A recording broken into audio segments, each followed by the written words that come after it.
Hello everyone, welcome back to my YouTube channel. My name is Efasa Amoyao, and today I'm just going to be taking you through the background story of how my entire LSAT journey began. But before that, I'm going to be telling you a little bit about myself. So my name is Efasa Amoyao, as I've already mentioned. I'm 26 years of age. I finished the University of Ghana with a Bachelor of Arts in Political Science and Theatre Arts. And just right after that, I did my national service and a little bit of working in the oil and gas industry. So the national service is just a mandatory work period that you have to do right after school, just as a service to your country. So right after that, I migrated from Ghana to Canada, and I've been here ever since. I know there's that burning question, like, how did this begin? So for me, in 2022, just as I was about to finish my national service, I asked myself a couple of questions, right? The money was good where I was working because I was working at one of the big companies in Ghana, but then I asked myself if I wanted to continue working in a career path that I had not necessarily thought for myself, in the next 10 years. Did I want to look back and this is all I had done for myself, all of that. Don't get me wrong, I was still going to do my master's degree or get my master's degree, even if I remained in that company. But prior to working in that company, I had always wanted to be a lawyer, right? I just got very hesitant, and I got a little bit of fear from the way people described the nature of the journey to the profession, right? So I just basically put it on the back burner and was focusing on the career that I had started building for myself in the period. So I spoke to a couple of family members and friends, and they all urged me to go pursue law, as I had always wanted to. So I had a friend at the time who sent me the link to a consult that would later become the consult that I actually studied through for my LSAT. Before then, I had been scouting for different consults because I knew that they had the consults for the SATs and the ACTs. But trust me, like, it was difficult finding a consult that actually provided services for the LSAT until my friend sent me the link. So he sent me the link, and I called who became my tutor and is now my life coach, and he answered. And at the time, I was just finishing my national service. I had so much zeal, so much passion, and I was speaking to him, and he was like, I hope you can be consistent. I hope you have the dedication. I hope you have the drive to go through this, because this is not an easy journey. And before that, I just thought of the LSAT as something so easy that I could do. Like, what could be so hard? I had gone through university anyway. So my tutor kept mentioning, this needs consistency, this needs drive, this needs your zeal. And I'm like, yeah, I have it all for you. I'm coming. At that time, I was just full of it. And tell me why after this call ends, it takes me another 2 to 3 months to contact my tutor again, because I had just immersed myself completely in my work. At this time, just right after I had made the call, a few weeks after, was when my national service was coming to an end. And fortunately for me, my manager had given me a contract to continue working in the company post national service. So at that point, I think I was probably very excited about the opportunity that I completely forgot that I was trying to pursue the LSAT. So I don't even know what it was. It took me 2 to 3 months. And one day I just woke up randomly and was like, hey, I never followed up on that call. So I took my phone, called my tutor again, and I was like, you know what? At this time, I'm coming. I'm starting classes right now, because if I leave at another moment, I'm not going to pursue this as soon as I should. So I, spoke to the tutor, and he arranged a few classes for me, and I wanted a one-on-one. Let me tell you, genuinely, since I'm speaking raw and honest truths. I genuinely opted for a one-on-one session because I wasn't sure what the LSAT was going to be like. Like, was it going to be something that at the beginning I would easily figure out and be acing from the beginning? So I wanted an one-on-one class where there will not be other students, so that if I didn't get a question right or if I wasn't getting a concept right, there wouldn't be other people there for it to be embarrassing and shameful. so that was my main reason for paying for a one-on-one class, and I did. And I don't know what my tutor did, but I actually was paired with someone else for a one-on-one class, and this person was somebody that had worked before me in the company that I was currently working at. So I opted for a weekend class and was combining working and taking LSAT classes at the same time. So the LSAT classes during the weekend at the time was mainly theory. My tutor was just breaking it down to me, concepts I needed to grasp before going into the practical aspects of it. So that was it. And I started the LSAT, and the LSAT was nothing. Absolutely nothing I had imagined. Oh my goodness, was I in for, I wouldn't say truly, I was in for hardship, stress. The LSAT, oh my god, it is no joke. It is absolutely no joke. At that point, all that my tutor had been saying on the first call we had, it needs your drive, it needs your consistency, it needs your zeal. Everything just kept coming back into my head, and I was like, I now get it.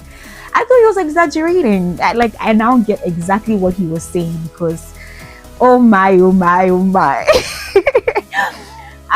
I'll be asked a question, and then I would come up with an answer and say it so loudly, and then my tutor is like, that's not the answer. And I'm like, oh, and coming from a point where I always had it figured out, like through school, through work and all of that, to a point where I almost didn't know anything. Like, LSAT made me feel dumb in the beginning. I mean, LSAT made me feel dumb from beginning to end. What am I saying?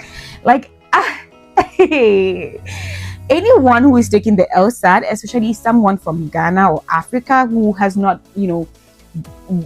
being introduced or is used to the LSAT standard, oh my god, will tell you exactly what I'm saying. The LSAT can humble you one time. It doesn't matter how smart, it doesn't matter what you know, the LSAT can totally humble. But that is not to say that it is not doable. As my tutor said, once you give it the consistency, you give it the zeal, the drive, and then the attention it requires, you'll be able to ace it and do good, and hopefully go to law school.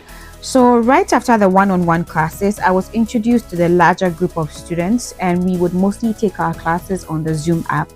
But before the classes in the evenings on the Zoom app, we were assigned prep tests, which are old LSAT questions that most Ghanaians would know as PASCO. And we would individually take these tests, mark ourselves wrong and right answers, and then jump onto the call later on in the evening to review and answer any questions that we may have. So this went on and on and on and on for weeks and months. And I remember in May, I told my tutor that I wanted to take the LSAT. And this was coming from a point where family wasn't entirely understanding of the whole process. They were supportive, but they did not understand why it took me so much time. Like, I started the theory classes in October of 2023, and here we were in May, about 7 months later, and I'm still not saying anything about writing the exam. It was just too much pressure for them, and it came from a place of genuine ignorance. It wasn't from a malicious place. They just didn't know, how much it took. I remember there was one time towards May, where my mother came to sit with me when I was answering a question, and I gave her one question to answer, and she said, sir, I now understand you, right? But then my dad and other people who were in the know just kept wondering why and why and why. So I just, from that pressure, told my tutor that I wanted to take the test. And as I would expect, my tutor told me I wasn't ready, and I told him I know I'm not ready and all of that, but let me just try. Who knows? Like, who knows what may come out of just trying. So my tutor signed me up for the session in June. And I haven't mentioned this. LSAT was so time consuming for me that I had to end my contract with the company that I was working for. Not necessarily end. The contract that I was originally given had come to an end and needed renewal. But I did not allow my manager renew the contracts because LSAT was so demanding. It was so time consuming. And remember, I told you I'd had the conversations with myself where in my heart and my head, I had prioritized pursuing law over, the career in the oil and gas industry. So it was a no-brainer at a time where it became too much and overwhelming for me, which one I had to choose. I just had a conversation with my manager, and he also urged me to, pursue law. Even though he was sad he was going to lose me and all of that, he understood and supported me and urged me on to pursue the LSAT and the law. So in June came. Before June, I was, putting in a lot of work, doing, all nights with myself, having one-on-one sessions with my tutor, going hard with the classes, studying, putting myself. All my family saw this. Everyone saw how much work, the hard work I put into LSAT, into studying for the LSAT, but I still just wasn't there. Going into the LSAT, I was just going with faith, with hope, with a dream, going into my LSAT exam in June. But it wasn't with so much preparation or with so much confidence that I had studied well and strategized well enough that I was going to get the score that I was hoping for. No, it was just a lot of faith, and God can work miracles, whatever that is. So yeah, I went to write the exam, and as you may have it, let's have it. It didn't go well. It was, I don't even know how to explain what it was and how it made me feel. It broke me completely. I had never touched anything and failed utterly though I did. So it just took me to a very, very, very dark place mentally, and people around me will be hearing this for the first time or knowing this for the first time because I didn't show it. But it really affected me. It bruised my ego, my pride. At the same time, it humbled me. But then it just really hurt me that I got that score. And the other part of me was, why are you hurting? Why are you sad or unhappy? You knew this was going to happen based off of your preparedness. But for whatever reason, it was just really shattering what I saw when I checked my LSAT score. It was heartbreaking. It's an unexplainable feeling. It's a feeling you have to live to understand.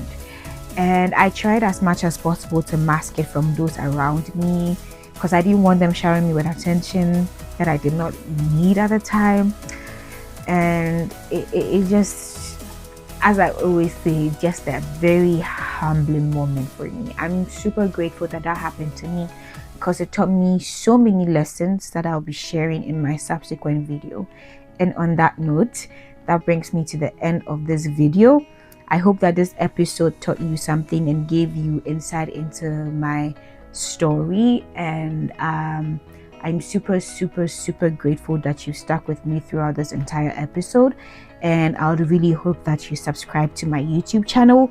You share to as many people as possible because this could be of help to someone. And leave your comments or questions or thoughts in the comment section, and I'll be glad to respond. If you have any personal questions that you do not want out there, feel free to hit me up on any of my social media as displayed in my intro video, and I'll be glad to answer the questions according to my knowledge. But until my next video, I hope that you stay blessed, do the right things, and just continue forging on. See you and thank you. Bye.